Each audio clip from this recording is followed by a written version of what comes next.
Bismillahirrahmanirrahim. Assalamualaikum warahmatullahi wabarakatuh. Alhamdulillahi rabbil alamin wa bihi nasta'in ala umurid dunya waddin. Wassalatu wassalamu ala asyrafil anbiya wal mursalin. Amma ba'd. Saudara-saudara, pada kesempatan sebelumnya kita berbicara tentang betapa pentingnya doa kepada Allah.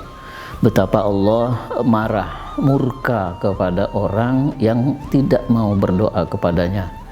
Allah juga sangat murka, bahkan menantang orang yang berdoa kepada makhluk, menantang agar makhluk itu bisa nggak mengeluarkan dia dari keburukan, bisa nggak memberikan kebaikan kepada orang yang berdoa. Tidak bisa. Buktinya Allah menantang itu bahwa berdoa hanya kepada Allah Subhanahu wa Ta'ala. Nah, pada kesempatan ini saya ingin mengajak kita semua untuk sedikit melihat etikanya dalam berdoa. Apa sih yang kita minta? Ada orang di sekitar kita dan mungkin kita juga mengalami sendiri, ketika sangat membutuhkan sesuatu, kita berdoa mati-matian. Jomblo yang belum punya pasangan berdoa habis-habisan minta dapat jodoh yang baik. Orang yang belum punya pekerjaan berdoa habis-habisan agar Allah memberinya pekerjaan.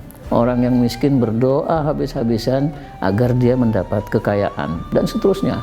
Bahkan di masa-masa pemilihan umum, pilkada atau pilpres dan lain sebagainya, tidak jarang orang berani mengeluarkan uang, pergi umrah, berdoa di Masjidil Haram, di depan Ka'bah, memohon supaya dia terpilih. Pertanyaannya, bagus atau tidak doa semacam itu? Bagus, boleh, selama yang diminta adalah sesuatu yang halal, sesuatu yang tidak melanggar aturan agama, doa itu dibenarkan. Nah, tetapi Allah mengingatkan dan memberi contoh dari kasus-kasus para nabi, orang-orang soleh terdahulu, bahwa kita lebih seharusnya mengutamakan berdoa untuk akhirat, atau sekurang-kurangnya menggabungkan antara doa untuk keduniaan kita dengan doa untuk akhirat. Karena itu kita bisa baca di dalam surat Al-Baqarah, Allah Subhanahu wa Ta'ala berfirman, "Faminan nasi man yaqulu rabbana atina fid dunya wa ma lahum fil akhirati min khalaq." Di antara manusia dulu sebelum Nabi Muhammad, ketika mereka bertawaf di Masjidil Haram, ada yang berdoa, "Ya Allah, berikanlah aku kebaikan dunia." Ya, entah itu istri, entah itu kekayaan dan lain sebagainya. Mereka tidak menyebut berikan aku kebaikan akhirat.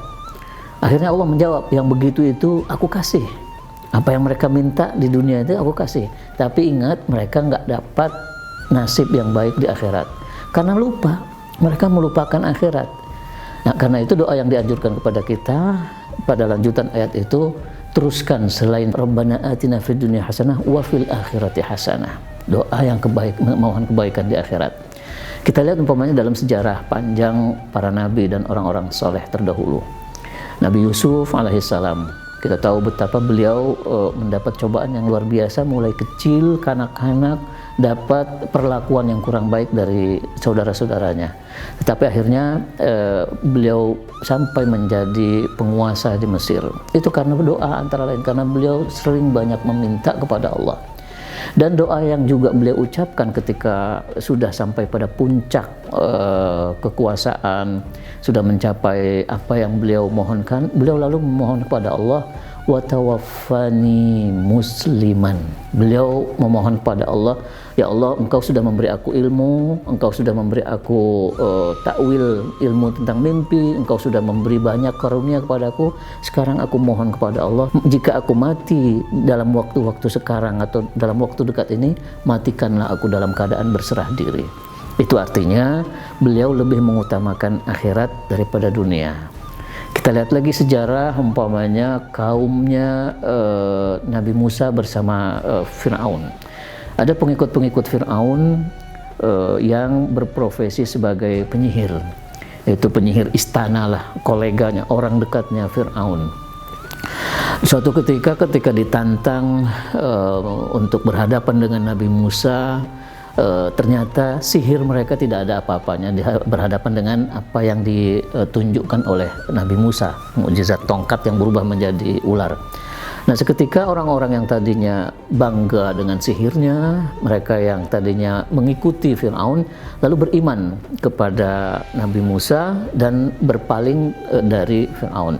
Fir'aun tentu saja marah dan mengatakan, itu yang dilakukan Nabi Musa itu sama dengan yang kalian lakukan, itu sihir juga, kalian nggak usah tertipu oleh Musa. Kira-kira begitu ungkapan Fir'aun kepada para pengikutnya. Lalu mengancam, kalau tetap kalian ikut Musa, kalian akan aku potong tangan kalian dan kaki kalian. Tapi apa yang dilakukan oleh para penyihir yang beriman itu? Mereka berdoa kepada Allah. Salah satu doa yang mereka panjatkan adalah tawaffana muslimin, ya Allah, matikanlah kami. Kalau sekarang kami dikenakan sanksi hukum oleh Fir'aun, lalu kami mati, matikanlah kami dalam keadaan Islam, ya Allah. Ini artinya doa untuk akhirat dan doa untuk agama jauh lebih harus kita kedepankan daripada doa untuk keduniaan. Bukan tidak boleh, tapi harus kita sandingkan dengan doa untuk kepentingan akhirat. Demikian, mudah-mudahan bermanfaat untuk kita semua. Terima kasih. Wassalamualaikum warahmatullahi wabarakatuh.